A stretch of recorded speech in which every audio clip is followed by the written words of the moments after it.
সুপ্রিয় দর্শকবৃন্দ, আশা করি সবাই ভালো আছেন। প্রাণী আচরণ সম্পর্কিত আজকে চতুর্থ লেকচারে আপনাদের সবাইকে স্বাগতম। আজকের এই লেকচারে আমরা দেখব, আমরা এর আগের লেকচারে প্রাণী আচরণ সম্পর্কিত টেক্সিস নিয়ে আলোচনা করে আসছিলাম এবং গত লেকচারে আমরা দেখেছি 5 ধরনের টেক্সিস নিয়ে আলোচনা করেছি এবং টেক্সিসের বৈশিষ্ট্যগুলো নিয়ে আলোচনা করেছি। 5টি বৈশিষ্ট্য কথা উল্লেখ করেছিলাম সেখানে। ঠিক আছে, যে টেক্সিস যদি টেক্সিসের প্রধান যে বৈশিষ্ট্য বলেছিলাম যে স্থানিক দিকমুখিতা, টেক্সিস অবশ্যই একটি নির্দিষ্ট দিকে হবে। ঠিক আছে, এবং প্রাণীর সম্পূর্ণ দেহ সেখানে এটার সাথে সম্পর্কিত থাকবে। এবং আরেকটা বলেছিলাম হচ্ছে যে প্রাণীর অবিরাম বহি উদ্দীপনা থাকতে হবে আর কি। অর্থাৎ টেক্সিস হতে গেলে বহি উদ্দীপনাটি এরকম হওয়া যাবে না যে আলো জ্বলতেছে আবার নিভতেছে, জ্বলতেছে নিভতেছে, এরকম হলে কিন্তু প্রাণী জগতের আচরণের যে তাদের যে জিনগত যে আচরণ এটা কিন্তু বোঝা যাবে না। তাই সেই ক্ষেত্রে হচ্ছে যে অবিরাম বহি উদ্দীপনা থাকতে হবে, অর্থাৎ একটা কন্টিনিউয়াস অন্ধকার অথবা কন্টিনিউয়াস আলো। ঠিক আছে, এটা অবিরাম বহি উদ্দীপনা। এবং আরেকটা বলেছি যে টেক্সিসের ক্ষেত্রে দেখা যাবে যে উদ্দীপনার শক্তি হচ্ছে প্রাণীর চলনের দিকে সমানুপাতিক হবে, অর্থাৎ উদ্দীপনা যত স্ট্রং হবে প্রাণীর আকৃষ্টতা তত বেশি হবে। ঠিক আছে, এটা বলেছিলাম আর কি। আচ্ছা, আজকে আমরা আরও বেশ কিছু টেক্সিস নিয়ে আলোচনা করব। চলুন আজকের বাকি যে অংশটা সেখানে দেখে আসি। আচ্ছা, আজকে আমরা দেখব হচ্ছে যে আরও বেশ কয়েকটি টেক্সিস নিয়ে আমরা আলোচনা করব। প্রথমত এখানে দেখানো হয়েছে যে ম্যাগনেটোটেক্সিস, অর্থাৎ চৌম্বক ক্ষেত্র দ্বারা প্রাণী জগতের যে আকর্ষণের যে বিষয়টি এটি দেখব আর কি। ফটোটেক্সিস, আলোর প্রতি প্রাণীর আকৃষ্টতা। রিওটেক্সিস বিষয়টি হচ্ছে যে স্রোতের সাথে প্রাণীর যে মুভমেন্টের যে বিষয়টি এটি। থার্মোটেক্সিস হচ্ছে তাপমাত্রার প্রতি, এবং থিগমোটেক্সিস হচ্ছে স্পর্শকাতরতার বেশি। আচ্ছা, আমরা এগুলো নিয়ে কিন্তু বিস্তারিত আলোচনা করব। ঠিক আছে, আমরা এই স্লাইডের প্রথমেই যে বিষয়টি আলোচনা করব সেটি হচ্ছে ম্যাগনেটোটেক্সিস। ঠিক আছে, ম্যাগনেটোটেক্সিস বা চৌম্বক ক্ষেত্রের প্রভাবে প্রাণীর আচরণ। আমরা প্রথমে এখানে কিছু ছবি সংযুক্ত করেছি, আপনারা দেখতে পাচ্ছেন যে এখানে কিছু মাইগ্রেটরি বার্ডের ছবি দেখানো হয়েছে। এই পাখিগুলো পৃথিবীর এক মেরু থেকে আরেক মেরুতে তারা মাইগ্রেশন করে। ঠিক আছে, এখন তাহলে প্রাণীগুলো পথ চিনে কিভাবে, তারা কোথায় যাবে? তাহলে তাদের পথ চেনার সাথে ওই যে আমরা উপরে যে টপিক্সটি দিয়েছি ম্যাগনেটোটেক্সিস, অর্থাৎ এদের ব্রেইনের এক ধরনের ম্যাগনেট কাজ করে, এটা পৃথিবীর একটি নির্দিষ্ট মেরুর প্রতি তারা আকৃষ্ট হয় এবং তারা ওই নির্দিষ্ট পথ অনুযায়ী তখন যারা উড়ে তখন পৃথিবীর চৌম্বক ক্ষেত্র তাদেরকে টেনে নিয়ে যায়। ঠিক আছে, এবং তারা ওইদিকে মুভমেন্ট করে। মানে এই ছবিটি দ্বারা এটি বোঝানো হয়েছে। আমরা এখানে আরেকটি ছবি দেখিয়েছি, এই যে কচ্ছপ। আমরা বলেছি যে কচ্ছপ ডিম ফুটে বাচ্চা লাভের পরপরই ছোটো বাচ্চাগুলো সমুদ্রের দিকে দৌড়াতে থাকে। তাহলে সমুদ্র যে কোন দিকে আছে ওটা তারা কীভাবে বুঝতে পারে? তাহলে সমুদ্র ওটা ওই যে পৃথিবীর চৌম্বক ক্ষেত্রের যে বিষয়টি এটির সাথে ওদের ব্রেনের ওইখানে ওটা সেট আপ থাকে আর কি। ওরা সমুদ্রের প্রতি নিজেদের আকৃষ্টতা অনুভব করতে পারে। ঠিক আছে, এই কারণে তারা সমুদ্রের দিকে ছুটে। ঠিক আছে, এখানে আমরা যে আরেকটি ছবি সংযুক্ত করেছি, আপনারা দেখতে পাচ্ছেন যে মৌমাছি এরা যখন তাদের যে মৌচাক থাকে, তাদের যে বাসা থাকে, সেখান থেকে তারা কিন্তু পৃথিবীর আনাচে কানাচে বিভিন্ন জায়গায় তারা মধু সংগ্রহ করার জন্য চলে যায়। তাহলে তারা আবার কিভাবে তাদের বাড়িতে ফিরে আসে মধু নিয়ে? ঠিক আছে, ওদের ভিতরে ওই যে ম্যাগনেট সেট করা থাকে আর কি। ওদের বাসাকে চেনার জন্য, অর্থাৎ পৃথিবীর একটা নির্দিষ্ট অক্ষরেখা বরাবর চলার জন্য তাদের ব্রেনে এক ধরনের সিস্টেম সংযুক্ত থাকে আর কি, ম্যাগনেটিক সিস্টেম সংযুক্ত থাকে, যার ফলে কিন্তু তারা পথ চিনে। ঠিক আছে, আমরা এখানে প্রথমেই কিছু ছবির মাধ্যমে আপনাদের বিষয়টি বোঝানোর চেষ্টা করেছি। এবার আমরা দেখব হচ্ছে ম্যাগনেটোটেক্সিস। আচ্ছা, ম্যাগনেটোটেক্সিস হলো এমন এক ধরনের টেক্সিস বা দিক নির্দেশিত চলন যেখানে কোনো একটি প্রাণীর চৌম্বক ক্ষেত্র বা ম্যাগনেটিকের প্রভাবে নির্দিষ্ট দিকে চলাচল করে।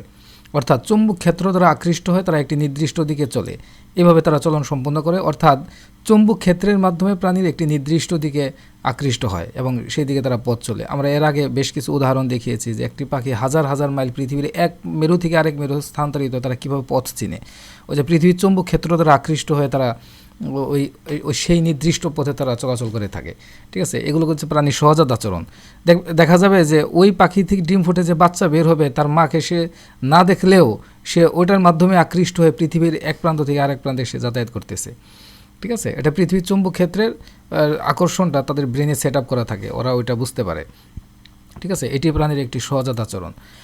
আমরা সহজভাবে এখানে বলতে পারি যে পৃথিবীর নিজস্ব একটি ভূচুম্বকীয় ক্ষেত্র রয়েছে।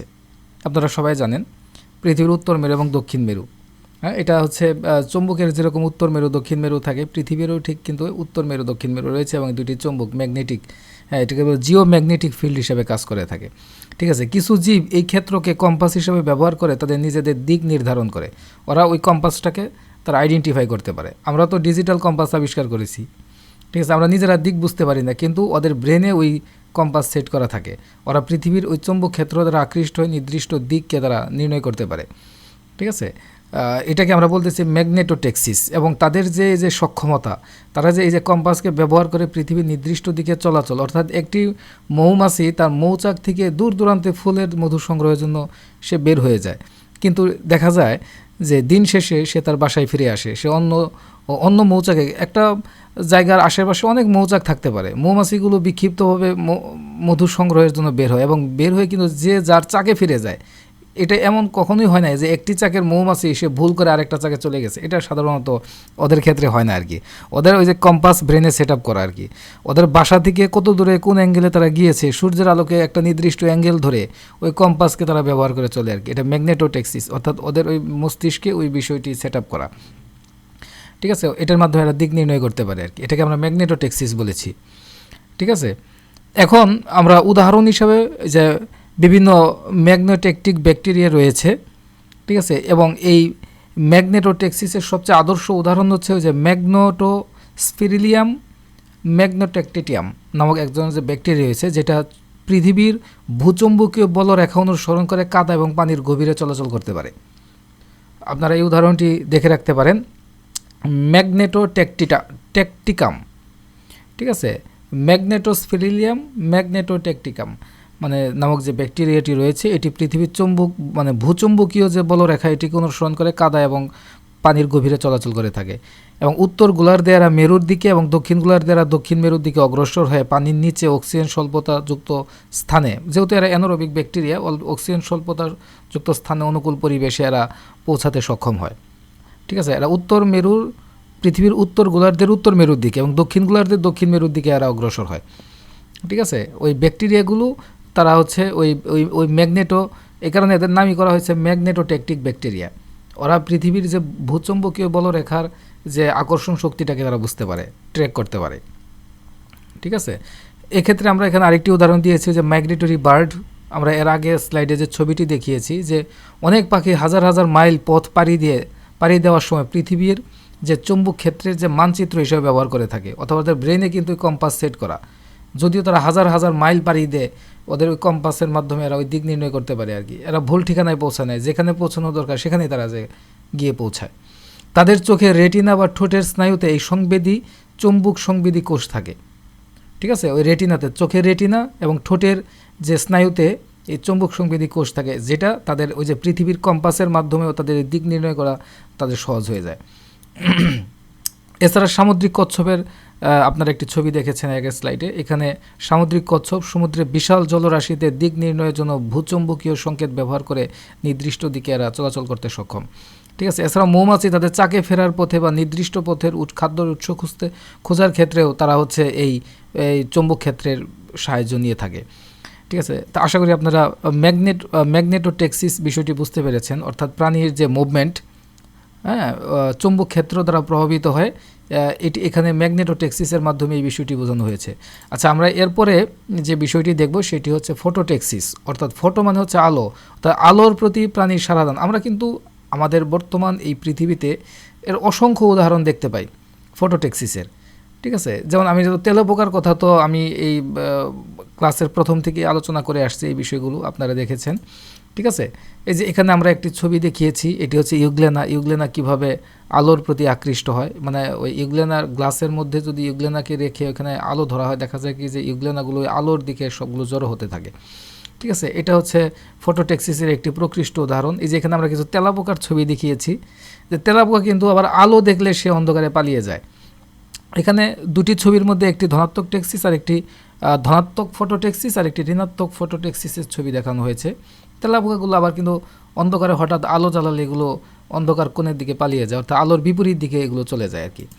ঠিক আছে, তাহলে ফটোটেক্সিসের আমরা সংজ্ঞা হিসেবে কি বলতে পারি, যে আপনারা এটা এইভাবে পরীক্ষার খাতায় লিখবেন যে ফটোটেক্সিস হলো এমন এক ধরনের টেক্সিস যেখানে কোনো জীব একটি আলো বা লাইটের উদ্দীপনার প্রতি এরা নির্দিষ্ট দিকে চলাচল করে, অর্থাৎ আলো হচ্ছে উদ্দীপনা, এখানে উদ্দীপনার দিকে এরা চলাচল করে বা উদ্দীপনা ওই আলোর উদ্দীপনার দিকে তারা আকৃষ্ট হয়। ঠিক আছে, আমরা যদি সহজভাবে বলি সেটা হচ্ছে যখন কোনো একটি জীব আলোকে অনুসরণ করে বা আলো থেকে দূরে সরে যায় তখন তাদের এই দিক নির্দেশিত যে উদ্দীপনা সেটি হচ্ছে ফটোটেক্সিস। ঠিক আছে, উদাহরণ হিসাবে আমরা ওই যে পজিটিভ ফটোটেক্সিসের ক্ষেত্রে তো আমরা এর আগে ওই যে কিছু শৈবাল ব্যাকটেরিয়ার কথা আলোচনা করেছি, যে শৈবালগুলো ফটোসিনথেটিক শৈবাল অথবা ব্যাকটেরিয়া, এগুলো মানে আলো পেলে তাদের ফটোসিনথেসিসে কাজ সহজেই সম্পন্ন করতে পারে, এ কারণে এগুলো আলোর দিকে আকৃষ্ট হয়।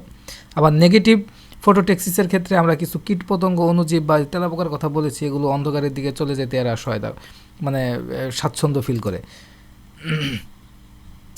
ঠিক আছে, এবং এই ফটোটেক্সিসের গুরুত্ব কি, এটা খাদ্য তৈরিতে সাহায্য করে, মানে আলোর দিকে যে সমস্ত ব্যাকটেরিয়া অথবা শৈবাল যায়। ঠিক আছে, এবং উদ্ভিদের পাতাগুলোও কিন্তু আলোর দিকে ঝুঁকে যায়। হ্যাঁ, আপনারা এটা দেখবেন যে উদ্ভিদের যে পাতা রয়েছে, পাতাগুলো কিন্তু সবসময় সূর্য যেদিকে থাকে তার পাতাগুলো ওইদিকে হেলানো থাকে। ঠিক আছে, ও পাতার দিকে ঝুঁকে, সূর্য মানে যেদিকে যাবে তার পাতাগুলো ওইদিকে মানে অগ্রসর হবে। আচ্ছা, এরপর আমরা ইউগ্লেনার একটি এখানে উদাহরণ দেওয়া হয়েছে যে ইউগ্লেনা এক ধরনের এককোষী জীব, এদের চোখের মতো কিছু আই স্পট থাকে আর কি, যেগুলো আলো শনাক্ত করতে পারে এবং এরা আলোর দিকে ধাবিত হয়। এটা পজিটিভ ফটোটেক্সিসের উদাহরণ। এবং ক্ল্যামাইডোমোনাস নামক এক ধরনের শৈবাল রয়েছে, এগুলো আলোর ব্যবহার করে খাদ্য তৈরি করে, এ কারণে এগুলো আলোর দিকে সরে যায়। ঠিক আছে, আচ্ছা, এটা হচ্ছে ফটোটেক্সিস গেল। এবার আমরা দেখব হচ্ছে রিওটেক্সিস। রিওটেক্সিস হচ্ছে এই যে সমুদ্র অথবা নদী বা পানির স্রোতের দিকে অথবা বিপরীত দিকে, যদি পানির স্রোতের বিপরীত দিকে হয়, উজানের দিকে হয়, তাহলে এটাকে আমরা বলব ধনাত্মক রিওটেক্সিস। আবার যদি হয় স্রোতের দিকে হয়, ভাটির দিকে হয়, তাহলে সেটাকে আমরা বলবো হচ্ছে ঋণাত্মক রিওটেক্সিস। ঠিক আছে, আমি এখানে একটা ছবি দেখিয়েছি, দেখুন আপনারা মাছগুলো যে স্রোত আসতেছে এবং স্রোতের বিপরীত দিকে কিন্তু তারা যাওয়ার চেষ্টা করতেছে, তাহলে এই ধরনের রিওটেক্সিসকে আমরা বলবো হচ্ছে ধনাত্মক রিওটেক্সিস। সাধারণত আমরা পৃথিবীতে যত মাছ দেখি, সাধারণত মাছ জাতীয় সমস্ত প্রাণী, বিশেষ করে বাংলাদেশে কার্প জাতীয় মাছগুলোর ক্ষেত্রে আমরা সবসময় দেখি পুকুরে যখন বর্ষার মৌসুমে নদীর পানি যখন পুকুরগুলোতে প্রবেশ করে তখন মাছগুলো কিন্তু স্রোতের বিপরীত দিকে তারা এসে অবস্থান নেয়। ইউরোপে আমাদের বাংলাদেশে যে কার্প বা বাংলাদেশ ভারতীয় উপমহাদেশে যে কার্প জাতীয় মাছগুলো, ইউরোপে কিন্তু ওই রকম ধরনের মাছগুলো স্যামন নামে পরিচিত আর কি, স্যামন ফিশ। তো এইগুলো কিন্তু এদের প্রকৃষ্ট উদাহরণ। এগুলো দেখা যায় যে সবসময় স্রোতের বিপরীত দিকে অর্থাৎ উজানের দিকে এদের মুভমেন্ট থাকে। তাহলে এই ধরনের তাদের যে মানে স্রোতের বিপরীত দিকে অথবা উজানের দিকে তাদের যে গমনের যে বিষয়টি, এটি হচ্ছে ধনাত্মক রিওটেক্সিস। ঠিক আছে, আচ্ছা, আমরা এখানে রিওটেক্সিসের একটু উদাহরণ সংজ্ঞাটা একটু দেখি আর কি, যে কী বলা হয়েছে এখানে, যে রিওটেক্সিস হলো এমন এক ধরনের টেক্সিস যেখানে কোনো জীব পানির স্রোতের বা ওয়াটার কারেন্টের প্রভাবে নির্দিষ্ট দিকে এরা চলাচল করে থাকে। ঠিক আছে, তাহলে সহজভাবে যদি আমরা বলি, নদী বা পানিতে যদি স্রোত থাকে, কিছু জীব আছে সেই স্রোতের বিপরীতে বা অনুকূলে চলে, কেউ বিপরীতে যেটাকে আমরা বলছি উজানের দিকে, আর যদি বলি অনুকূলে চলে তাহলে সেটা বলবো ভাটির দিকে। তাহলে এই দিক নির্দেশিত চলাই হচ্ছে রিওটেক্সিস। ঠিক আছে, আচ্ছা, এখানে আমরা কিছু উদাহরণ দিব। যেমন আমি আগেই বলেছি যে রিওটেক্সিস দুই ধরনের, একটা হচ্ছে পজিটিভ রিওটেক্সিস, যদি এটা উজানের দিকে অর্থাৎ স্রোতের বিপরীত দিকে চলে তাহলে আমরা এটাকে বলবো হচ্ছে পজিটিভ রিওটেক্সিস, আর যদি স্রোতের অনুকূলে চলে, ভাটির দিকে চলে, এটাকে আমরা বলবো হচ্ছে ঋণাত্মক রিওটেক্সিস। আচ্ছা, এখানে উদাহরণ হিসাবে আমরা বলেছি যে অধিকাংশ মাছ স্রোতের বিপরীত দিকে সাঁতার কাটে বলে এতে তারা সহজে খাবার ধরতে এবং স্থির থাকতে পারে, নিজেদেরকে স্থির করে রাখতে পারে।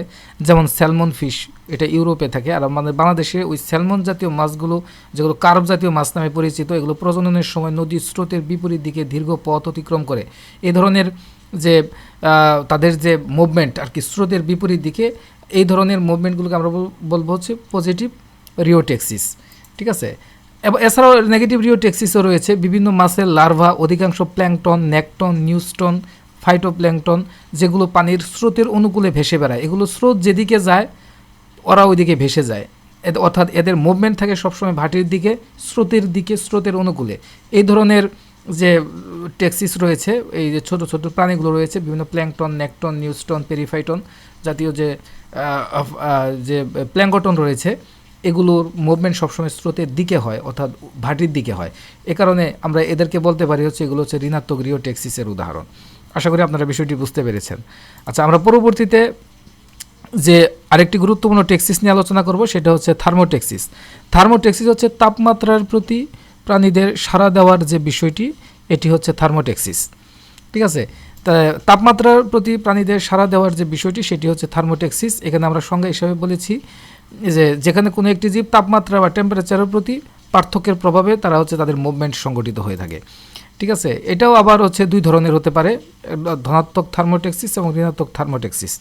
আমরা যদি আরও সহজভাবে বলি, কোনো পরিবেশে একদিকে বেশি গরম অন্যদিকে কম গরম থাকলে কিছু জীব সেই তাপমাত্রা পার্থক্যকে আইডেন্টিফাই করতে পারে এবং তাদের জন্য উপযুক্ত যে জায়গায় তারা নিজেরা ফিল করে তারা সেই দিকে গমন করে। এই ধরনের যে মুভমেন্ট, এটাকে আমরা বলতে পারি হচ্ছে থার্মোটেক্সিস।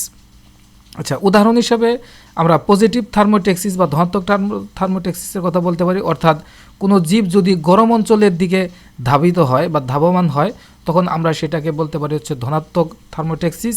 আর যদি ঠান্ডা অঞ্চলের দিকে জীবের আগমন থাকে, তাহলে আমরা সেটাকে বলতে পারি হচ্ছে ঋণাত্মক থার্মোটেক্সিস। যেমন সাপ, টিকটিকি রোদে গিয়ে বসে শরীর গরম করে, মশা মানুষের শরীরে উষ্ণ পরিবেশের প্রতি আকৃষ্ট হয়, অন্যান্য কিছু পতঙ্গ উপযুক্ত তাপমাত্রার দিকে সরে গিয়ে বেঁচে থাকার পরিবেশ বেছে নেয়। এই ধরনের যে টেক্সিসগুলো রয়েছে, আমরা এগুলোকে বলতে পারি হচ্ছে ধনাত্মক থার্মোটেক্সিস, কারণ এই প্রাণীগুলো উষ্ণতার দিকে আকৃষ্ট হয়ে থাকে। আবার ককরোচের ক্ষেত্রে যদি আমরা বলি, সাধারণত উষ্ণ এবং অন্ধকার স্থানে এরা পছন্দ করে, ঠান্ডা বা খুব বেশি আলোযুক্ত স্থান থেকে এরা দূরে সরে যায়। এটাও ধনাত্মক থার্মোটেক্সিসের উদাহরণ হিসেবে বলা হয়েছে। ঠিক আছে, এখানে কিছুটা আমরা ঋণাত্মক থার্মোটেক্সিসের কথা দেখব আর কি। যেমন কিছু ব্যাকটেরিয়া, কেঁচো, ফলমাছি বা ফ্রুট ফ্লাই, ইউগ্লেনা তাদের বেঁচে থাকার জন্য উচ্চ তাপমাত্রায় এরা এড়িয়ে চলে এবং উপযুক্ত তাপমাত্রার দিকে তারা চলে, বেশি তাপমাত্রা এরা পছন্দ করে না।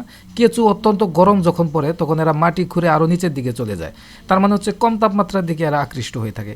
তাহলে এই ধরনের টেক্সিসকে আমরা বলতে পারি হচ্ছে ঋণাত্মক থার্মোটেক্সিস। আশা করি আপনারা থার্মোটেক্সিসের বিষয়টি বুঝতে পেরেছেন।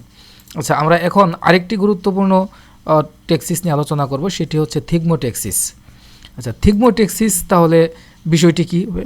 আচ্ছা, থিগমোটেক্সিস হলো এমন এক ধরনের টেক্সিস যেখানে কোনো জীব স্পর্শ বা স্পর্শকাতর বা সংস্পর্শে থাকার প্রভাবে নির্দিষ্ট দিকে চলাচল করে। অর্থাৎ কিছু কিছু প্রাণী রয়েছে প্রকৃতিতে যারা নিজেরা একইবদ্ধভাবে দলবদ্ধ হয়ে একজন আরেকজনের সাথে লেগে থাকতে পছন্দ করে। ঠিক আছে, আবার কিছু কিছু প্রাণী আছে যে এরা নিজেরা পাশাপাশি লেগে থাকা পছন্দ করে না, এরা সবসময় সেপারেশন জীবনকে বেছে নেয় আর কি। তাহলে এই যে প্রাণীর পরস্পরের সাথে লেগে থাকার দিকে আকৃষ্ট হওয়া বা পরস্পর থেকে কাছ থেকে দূরে সরে থাকা যে প্রবণতা, এই ধরনের টেক্সিস হচ্ছে আমরা তাদেরকে বলবো হচ্ছে থিগমোটেক্সিস।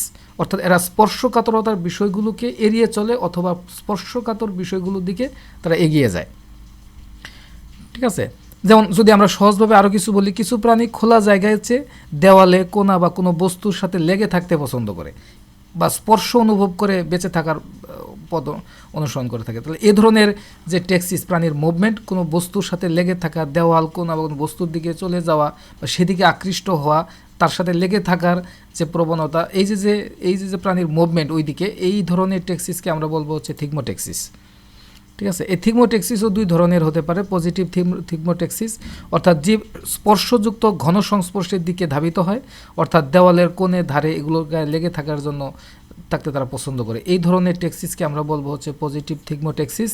আর নেগেটিভ থিগমোটেক্সিস হচ্ছে জীব এই স্পর্শগুলোকে এড়িয়ে চলে, এরা কোনো সময় স্পর্শ পছন্দ করে না, সলিটারি হিসাবে বা এরা পৃথকভাবে থাকতে পছন্দ করে। এই ধরনের টেক্সিসকে আমরা বলবো হচ্ছে নেগেটিভ থিগমোটেক্সিস। ঠিক আছে, আমরা এখানে ককরোচের আলোচনার ক্ষেত্রে যে যেমন তেলাপোকার কথা বলা হয়েছে, এরা দেওয়াল বা কোনো কোনার ঘেঁষে চলতে এরা পছন্দ করে। খোলা জায়গায় এরা কোনো সময় একা একা থাকে না, দেখা যায় এরা দৌড়াদৌড়ি করতে থাকে। ঠিক আছে, কিন্তু কোনো একটা কোনার মধ্যে যে দেখা যায় তারা চুপ হয়ে বসে যায়। ঠিক আছে। তাহলে এই যে কোকরোচের কোনো একটা নির্দিষ্ট বস্তুর পাশে লেগে থেকে বসে থাকতে পছন্দ করা, এই যে বিষয়টি, এটিকে আমরা বলতে পারি ধনাত্মক থিগমোটেক্সিসের একটি প্রকৃষ্ট উদাহরণ। ঠিক আছে। এছাড়াও আর্থওয়ার্ম বা কেঁচো রয়েছে, মাটির ভেতরে সংকীর্ণ জায়গায় থাকতে এরা পছন্দ করে, অর্থাৎ মাটির কোন ঘেঁষে থাকাকে সে বেশি পছন্দ ফিল করে, সেখানে থাকাকে সে নিরাপদ ফিল করে। এই ধরনের থিগমোটেক্সিসকে আমরা বলতে পারি হচ্ছে ধনাত্মক থিগমোটেক্সিস। এছাড়াও ঋণাত্মক থিগমোটেক্সিসও রয়েছে, যেমন কিছু কিছু পতঙ্গ রয়েছে পাতার নিচে সংকীর্ণ স্থানে লুকিয়ে থাকা, এটাও ধনাত্মক থিগমোটেক্সিসের উদাহরণ করা রয়েছে, মানে অনেক পিঁপড়ারাই একসাথে লেগে থাকে এরকম আর কি। এখানে আমি একটা ঋণাত্মক থিগমোটেক্সিসের উদাহরণ আলোচনা করেছি, যেমন এমিবা প্রোটিয়াস, এমিবা জাতীয় যে প্রাণী, প্যারামেসিয়াম কডাটাম নামক যে প্রাণী রয়েছে, এরা কিন্তু আবার একসাথে থাকতে পছন্দ করেন। এরা বস্তুর সংস্পর্শ এলে দিক পরিবর্তন করে দূরে সরে যায়, অর্থাৎ এরা নিজেরা দলবদ্ধ হয়ে পছন্দ করে না, ওরা একজন আরেকজন থেকে দূরে সরে থাকতে পছন্দ করে। ঠিক আছে। অর্থাৎ এই যে সংস্পর্শক মানে স্পর্শকাতরতা বিষয়টাকে এড়িয়ে চলা প্রাণীদের যে ধর্ম আর কি, অর্থাৎ ওটার দিকে তাদের দেহকে অন্যদিকে মুভমেন্ট করে বিপরীত দিকে। ঠিক আছে। তো এটাকে আমরা বলবো হচ্ছে ঋণাত্মক থিগমোটেক্সিস। ঠিক আছে। আমি আশা করি আপনারা বিষয়টি বুঝতে পেরেছেন। যাই হোক আর কি, আমরা আজকে বেশ কিছু টেক্সিসের বিষয়গুলো নিয়ে আমি আলোচনা করেছি। পরবর্তীতে আমরা আরও বেশ কিছু টেক্সিস নিয়ে আলোচনা নিয়ে আপনাদের সামনে আসবো আর কি। যাই হোক আর কি, আজকে পুরো আলোচনা জুড়েই আমি আপনাদের সাথেই ছিলাম। আমি মোহাম্মদ জাহাঙ্গীর হাসান, প্রভাষক, প্রাণীবিদ্যা বিভাগ, সরকারি আশেক মাহমুদ কলেজ, জামালপুরে কর্মরত রয়েছি। যাই হোক আজকে এই পর্যন্তই। আমরা পরবর্তীতে টেক্সিসের আরেকটি লেকচার লাগবে, আমরা আরেক লেকচারের মধ্যে টেক্সিসের সব বিষয়গুলো শেষ করব আর কি। ঠিক আছে। পরবর্তী লেকচার দেখার আমন্ত্রণ জানিয়ে আজকে এখানেই শেষ করছি। ধন্যবাদ সবাইকে। আল্লাহ হাফেজ।